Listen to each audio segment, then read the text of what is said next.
UK.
Oh my God!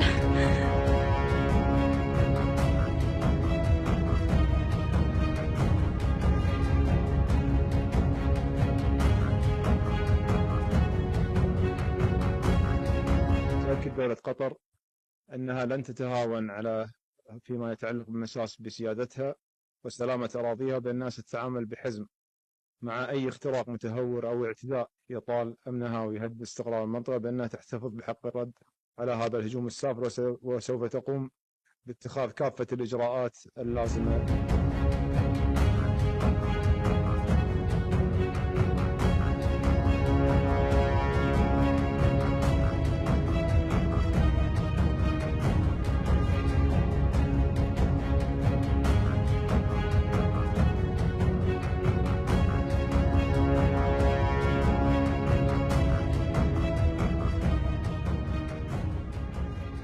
Saudi Arabia has signed a mutual defense pact with nuclear-armed Pakistan, and this is coming after Israel launched its surprise attack on Qatar, targeting Hamas leaders there. Now, Gulf Arab countries as a whole are trying to reconsider their own security, especially after this Israeli attack. Israel is long suspected to be the Middle East's only nuclear-armed state. So having Pakistan and Saudi Arabia reach this defense pact in which if one country is attacked, both countries are attacked, represents a significant move to try to counteract that. And Saudi Arabia and Pakistan have a decades-old military-to-military relationship, and Saudi Arabia was the main financial backer of Pakistan. While Islamabad was seeking a nuclear weapon, it faced a lot of American sanctions over that pursuit. As of right now, Pakistan is believed to have some 170 nuclear warheads. They use it as a deterrence against neighboring India. which they've fought multiple wars and skirmishes with over recent decades. So moving forward, this move likely will put Riyadh under Islamabad's nuclear umbrella, and that will bring new complications to the Middle East and possibly deter Israel as it continues its war in Gaza. Another Russian military provocation sends NATO jets scrambling, and top-ranking officials are vowing to beef up security along the Russian border as a result. Fox's Jonathan Hunt has more tonight from London. NATO scrambled jets once again to deal with another Russian provocation. This time it was in Estonia. 3 Russian MiG-31 fighters crossed the border and violated Estonian airspace for at least 12 minutes on Friday. Italian F-35 jets responded and the Russians flew back over their border. Putin attacked NATO, and this is a fact, so we need to face that. So I do hope that President Trump as well understands that. The incident came just over a week after NATO planes shot down Russian drones over Poland, and Romania reported an airspace violation by Russian MiGs. European allies now standing behind Estonia. These are not the actions of someone who wants peace. We need to keep strengthening the whole of EU's eastern border. A big part of that is a new NATO operation aimed at stopping the Russians from crossing the border again. NATO launched Eastern Sentry, a multi-domain activity designed to strengthen our eastern flank. Meanwhile, as the fighting grinds on, President Trump is still pushing an economic solution, telling world leaders to stop buying Russian oil, claiming it's the fastest way to end the war. If the price of oil comes down, Putin's going to drop out. He's going to have no choice. He's going to drop out of that war. Estonia and the other Baltic states are seen as the most likely targets if President Putin decides to expand the war into NATO countries. In London, Jonathan Hunt, Fox 4 News. Donald Trump has warned of big trouble after Russian military jets entered Estonian airspace. Moscow has been accused of provocation as it once again breaches the borders of a NATO nation.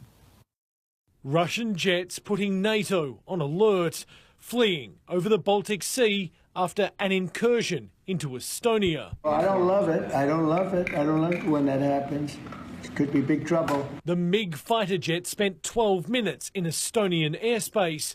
Italy, Finland and Sweden all scrambling jets to intercept them. It was a very clear provocation. It was definitely meant like this. In the past fortnight, Russian drones have breached the borders of 2 other NATO members, Romania and Poland. Again and again, President Putin has escalated. So now, cutting the Kremlin's cash is high priority. Europe announcing a ban on Russian oil. Donald Trump wants nations to sanction Moscow's biggest client, China, today dialing in with President Xi Jinping. It was great. I had a great call with President Xi. The war in Ukraine and the sale of TikTok among the talking points. The TikTok deal is well on its way, as you know, and the investors are getting ready. While the president sells entry to the US. So this executive order is entitled the Gold Card. Under the relaunched program, permanent resident status will cost $1.5 million. I'm going to make America great again. That's what we're doing. We're making America great again. Thank you very much, everybody. In the United States, Jonathan Kersley, 9 News. It's the latest in a series of major drone and missile attacks from Russia, this time hitting the eastern Ukrainian city of Dnipro. In the capital of Kyiv, Russian drones hit this apartment building. An experienced resident, Yulia Kristokletova, has already gone through. This is the second time my house has been hit. The first time was a rocket, this time a drone. My child couldn't sleep for 6 months after that. It caused me huge problems. I'm still shaking now and can't calm down. Russia fired 40 missiles and roughly 580 drones at Ukraine, killing at least 3 and injuring dozens, according to the Ukrainian president. As Moscow ramps up their war in Ukraine, drones and aircraft have repeatedly entered NATO country airspace, the latest, Estonia. We can say that at least some of the flight path was intentional, and they must have known that they were in Estonian airspace. Russia has denied the claim, but the Swedish military posted this photo of the Russian MiG-31 after it left Estonian airspace. This was a very serious violation of the NATO airspace. We are talking about 12 minutes of violation. There have been multiple Russian drone and aircraft incursions into NATO airspace recently, leading France to station jets in Poland. We just had 19 Russian drones enter their airspace last week. We are ready 24/7 to take off on demand. The demand comes from the chain of command of the NATO, and we are able, when necessary, to take off and be ready for any mission. Russia's testing of NATO boundaries has European leaders on edge, but Donald Trump seems to be less concerned. I don't love it. I don't love it. I don't like it when that happens. It could be big trouble, but I'll let you know later. Trump is expected to meet with Vladimir Zelensky next week at the United Nations General Assembly, and the Prime Minister will as well. With a senior government official telling Global News, Mark Carney and Zelensky will co-host a meeting on Russia kidnapping thousands of Ukrainian children, and an issue Canada believes progress can be made on thanks to Melania Trump, who's shown interest after writing a letter to Vladimir Putin on the issue. Mackenzie Gray in Ottawa, thank you. New tonight, Poland and NATO scrambling military jets as Russia launches a massive assault on Ukraine from the air. The Russian strikes hit several locations across Ukraine, including close to Poland's border. Just a day earlier, NATO intercepted 3 Russian fighter jets that flew into Estonia's airspace for 12 minutes. That's according to that country's foreign ministry. Let's get some analysis now from CNN senior military analyst and former NATO Supreme Allied Commander Admiral James Stavridis. He's also a partner at the investment firm, the Carlyle Group. Admiral, always great to see you. The Estonian Prime Minister says his country has requested NATO Article 4 consultations after he described this violation as totally unacceptable. We'd seen an Article 4 just a week or so ago after some drones flew into Polish airspace, and intelligence officials are still trying to determine whether the Kremlin sent those intentionally or not. What would these Article 4 consultations, you think, entail? First and foremost, it's a total of 19 drones that flew into Poland. Seems highly unlikely to me that's accidental. And certainly manned aircraft breaking NATO borders, as you just reported, is hard to see as anything other than intentional. And I think there are reports also, Boris, of drones, Russian drones over Romania. So that's 3 examples in the last 5 days. The Article 4 consultations will set up NATO's response to these continuing incursions, and it should. Look, Putin is doing 3 things. He's trying to test the air defenses tactically, see how capable NATO is of responding. Number 2, he's trying to get NATO to say, well, maybe we shouldn't send all that air defense equipment to Ukraine because we got Russia banging on our door. And thirdly, he's trying to create some divisions in the alliance, as nations will have different reactions and different levels of response. Generally, the further east you go, the closer you are to Russia, the more likely you are to want those Article 4 consultations to say, let's put up a pretty stern response to Russia that goes beyond just a memo. Let's get some jets in the air and get ready for action. You wrote in a piece, an op-ed piece for Bloomberg this week, that these brazen incursions demand a NATO response in the skies. What are you hoping to see? Number 1, the alliance increase its air defense posture. They're doing that. It's going to be called Operation Eastern Sentry. Number 2, get our air defenses up along NATO borders and in NATO capitals, but also continue to strengthen the Ukrainians. And third, tell Russia the next time one of your jets or drones fly over NATO airspace, we're going to shoot it down. I think this demands a kinetic response. I recognize that has the risk of escalation, but we need to remember who the aggressor is here. It's Moscow, not Brussels.